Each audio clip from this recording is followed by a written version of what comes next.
Hello, and welcome to Homeowner AF, the Canadian first-time home buying podcast. I'm Brianna Goslin, mortgage agent level 2, and I work with Canadian first-time homebuyers every single day. If you want to own real estate in Canada but aren't sure how to position yourself to get there, this is the podcast for you. I want to see more young Canadians in the market, building equity and long-term wealth. That starts with getting the right advice at the right time, so you're positioned to act when it matters. Each week, I'll bring you bite-sized episodes that actually move the needle toward homeownership. Short, strategic, and packed with practical tips that you can use right away. I'll cover topics like minimum down payment, closing costs, credit, co-signers, and more. Remember, your finances are like a thumbprint. No two are the same. For advice tailored specifically to you, book your free call at briecallme.com. Now, let's get into it.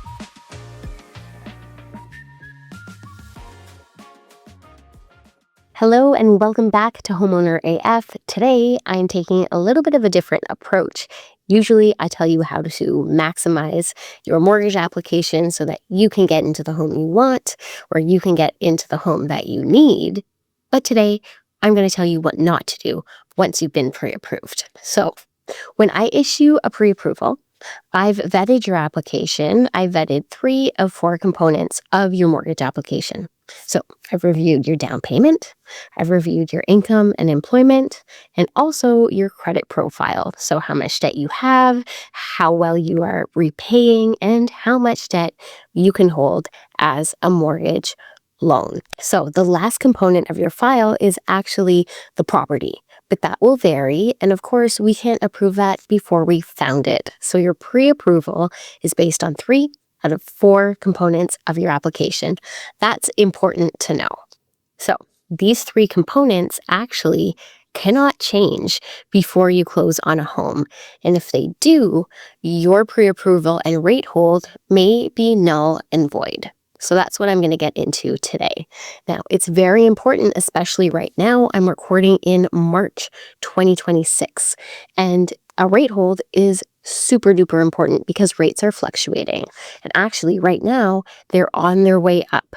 So, for example, I have clients who were pre-approved back in February. They close in April, and they're actually going to be purchasing at a lower interest rate than is available on the market right now, which is fantastic.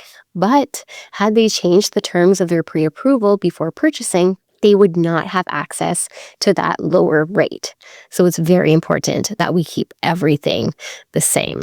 That's the strategy, is that we can put in a strong offer at as low as possible interest rate so that you can have the maximum savings, maximum purchase price, and have a really comfortable, affordable payment throughout the term of your mortgage. That's the goal, right? So when do pre-approvals not work, or what changes my pre-approval? So let's look at the income and employment portion first. So if you are self-employed and we are using the last 2 years of your tax returns to qualify your income, then a small dip in income is not going to change the terms of your pre-approval. But if you are employed and you change your job, that will absolutely change the terms of your pre-approval. So even if it is a great job that has a better salary, oftentimes you are actually subject to a probationary period. So this could be between 3 and 6 months. Sometimes it's only 1 month. But if you are in the probationary period, the lender will not actually honor that rate hold because that is not provable income that you will absolutely be guaranteed to earn if you're in the probationary period. So it's tricky to change jobs during a pre-approval period, but there are some instances where it's okay. And for that reason, you're going to hear me like a broken record during this podcast. You're going to have to connect with your mortgage broker or agent and let them know that that's what's happening. Even if it does nullify your pre-approval, then you can strategize a way forward and how to get the very best rate or the very best mortgage product for you when you do purchase. So another thing that's going to change your scenario and your terms of your pre-approval is if you are changing that income. Or another thing that is going to change the terms of your pre-approval is if you are changing that credit profile. So this is the one way that I would say is the most common way that folks will nullify their pre-approval. And that is basically taking on new debt. You can do this in a couple of different ways, and actually sometimes folks don't even realize that they are taking on new debt by doing these things. So first thing, do not co-sign anything for anyone. That includes a car loan, that includes a mortgage, any personal loan. Do not co-sign, because that will affect not only your credit score, but also the amount of debt that you can hold in mortgage. So that's going to absolutely change your pre-approval. The next thing is, do not run up your credit cards or your lines of credit. If you don't have the liquid cash to be able to pay those balances and still keep your down payment intact, then you should not be using those credit cards, because that will absolutely change the debt ratios on your file, and your rate hold will become null and void if we are over your debt ratios. Again, if that happens, because life does happen, get a hold of your mortgage agent or broker, and then we can strategize a way through to actually get on the other side and purchase comfortably. Next, do not take on any new debt for yourself.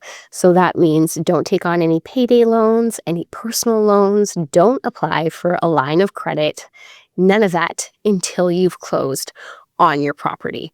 Because when you do that, the amount of debt you have on your credit bureau will grow, and the amount of mortgage that you can take on will shrink. Now, that third component, the down payment.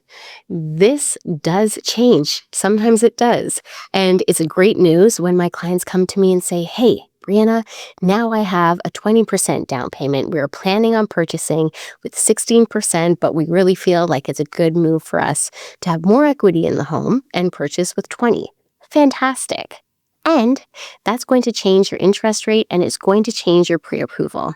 So as I've talked about before in this podcast, if you're purchasing with a down payment less than 20%, you are entering into an insured mortgage. So you will have access to the very best rates on the market, and you will be paying an insurance premium as part of your mortgage. So the cost of borrowing will be higher, even though you have a low interest rate because of an insured mortgage. So that does change the terms of your pre-approval if you are bumping up that down payment to 20% or more.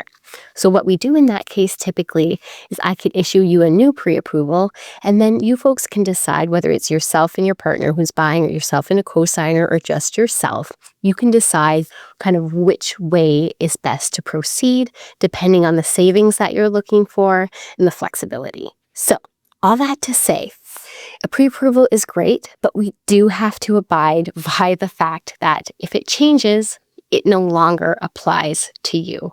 And I want you to be clear and sure that you're entering into an offer with the pre-approval that you've had done for you before you went out house hunting. If you have any questions about what might change your pre-approval, or any questions specific to your mortgage situation, you can absolutely book a call at recallme.com. And if you have a question that you want to be featured on the podcast, send me a voice note via Instagram. All my contact information is below in the show notes, and I look forward to talking to you about mortgages next week. Thanks for listening to Homeowner AF, the Canadian first-time home buying podcast. You'll find links to everything I mentioned in today's episode in the show notes, along with details on how to connect with me. I welcome all of your first-time home buying questions. Send me a voice note to have your question featured on air. And if you're ready to talk through specifics for your first home purchase, you can book a free call at recallme.com. Remember, if home ownership is your goal, you could be closer than you think. You just need the right information to make the right move. I'll be back next week with another tidbit to help you get there.